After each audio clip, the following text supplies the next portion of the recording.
learn from last week, where we meditated on gifts from the dark, to today, gifts from the light, and particularly the gifts we all might glean from the holiday of Hanukkah, whether we are Jewish Unitarian Universalists or not. Gratitude to Rabbi Andrew Etten through Carol and some of my Jewish UU colleagues for some of the messages of the holiday that you'll be hearing about this morning.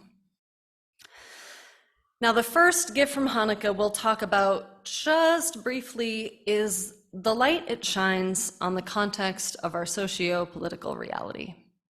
In a time when anti-Semitism is once again on the rise, along with Islamophobia, it is important for us to raise awareness that the Jewish people exist as a religious and ethnic group, and as a multicultural, multiracial people too.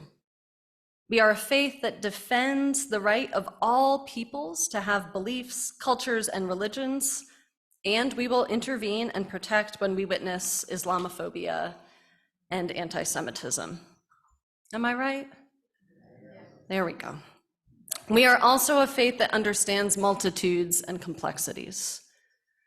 The battle whose ending brought the celebration of Hanukkah was a battle between Jewish people about how to exist in a multicultural world. Hanukkah itself is a reminder that within groups and faiths and cultures, there is always diversity of opinion.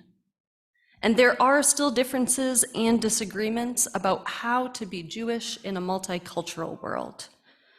As Rabbi Charlie from Beth Israel here told the gathered clergy before our interfaith Thanksgiving service a few weeks ago, Jewish people now are actively discussing and disagreeing about the current war and the relationship between Israel and Palestine. So let us Unitarian Universalists, whether Jewish or not, be people who can see and understand this complexity and not minimize all groups of people to one stance or belief. Right. The Hanukkah story reminds us that this has and never will be true for the Jewish people or for any people. We as Unitarian Universalists know so deeply and well that for every opinion, there's the same number of opinions as there is number of people in the room, right? And more. Sometimes multiple opinions within our one self. I'm a Gemini, I can tell you all about that. Okay. All right, that's it on the socio-political lessons we have to learn from Hanukkah, because that's not truly why we're here at the fellowship, but these ones did feel too important not to name today. And so we move to the spiritual learnings of Hanukkah and the gifts from the light. I mentioned before that Hanukkah was celebrated after a war and at the victory of a war. And yet it was only the Christians who canonized this wartime story in their holy book found in Maccabees.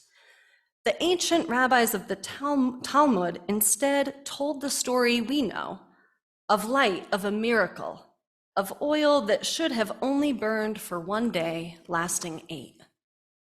The rabbis did not want the story that would be told for millennia to be a celebration of war, to be about swords and slaughter. Instead, they knew that the story and the celebration needed to restore a sense of sacred understanding of life amidst bloodshed, and of a temple, a holy space, once desecrated by war, now rededicated. The rabbis focused on restoring sacredness to space and life itself, made whole and holy once again through the symbol of light, through a candle. This is the story their people needed then, and this is the story people need then and now, time and time again, of a menorah of candles lit to bring us back to the sacredness of life and space, and our duty to protect them. A clear and simple glow of candlelight to guide us back to our shared understanding that our shared space and life itself is sacred. Now, I reclaim calling life sacred from a religious right who might decide that women cannot have bodily autonomy. Anyone who was a little worried about the statement of life as sacred, I just wanted to clarify that by this we mean life itself, and living. Our capacity for living truly and fully is sacred. Now, amidst the neon flashes of so many lights of the season, there is a simple sacredness of 1, 2, 3, 8 candles. Candles which bring perspective, their glow helping us to refocus on what is truly important. For what truly matters is actually rarely that complicated, right? Though we humans can really make it so.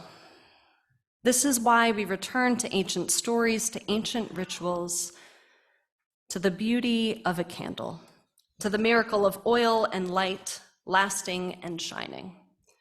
For is there not a more simple but life-changing miracle than light, other than dark, of course, of daytime and sunshine, of moonshine, right along with darkness and nighttime?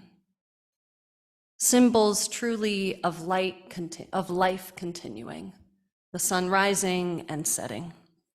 And so this season, as we find joy and meaning in the dark, let us rejoice in the gift of light too. For now, we truly know its worth as we have less and less of it. Now, how else might we celebrate light? Our reading this morning guides the way. From poet Charles Reznikoff. In a world where each man must be of use and each thing's useful, the rebellious Jews light not 1, but 8, not to see by, but to look at. This season, as we sit more in the dark, the deep, the silence, let us resist the urge to get something done with the lights we shine. Let us resist the urge to have our light be of use. Let us light a candle, simply to look at, to sit with.